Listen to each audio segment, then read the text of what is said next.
Effective labor rate is something that a lot of people in the business today have an understanding of, but not a high command of. Now, when I say that, I'm not dissing anybody, but a lot of people are undereducated about all the moving parts of an effective rate.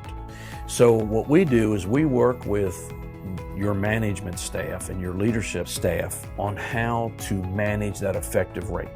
Now, effective labor rate to the service department is exactly the same to me as the average gross on new cars, used cars, and we always talk about that. But that's what we take to the bank. Now, there's several different categories of effective rate, but there's only one effective rate, and that's the overall effective rate, taking into account all the revenue streams that a service department has and comes to one. That's the number we got to manage on a daily basis. Now, the one that gets the most attention typically is customer effective labor rate. But that's only one component of the overall effective rate, but that's the one that can fluctuate. What we will do is we will train your managers once we've established the pricing structure of the store.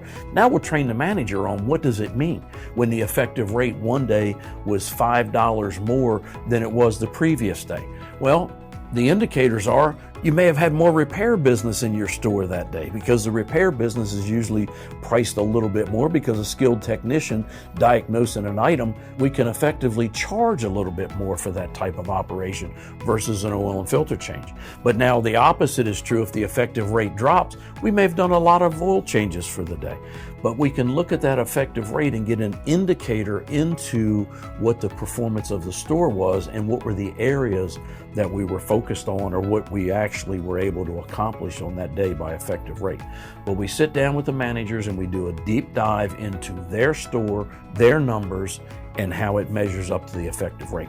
But we don't stop there. We also train the managers on how to tweak their effective labor rates. Because over time, we got to be able to tweak it. We don't want our clients dependent on us to do everything for them. We want to be able to train their online people on how to manage their business effectively. And this is one of the things that we do a deep dive into.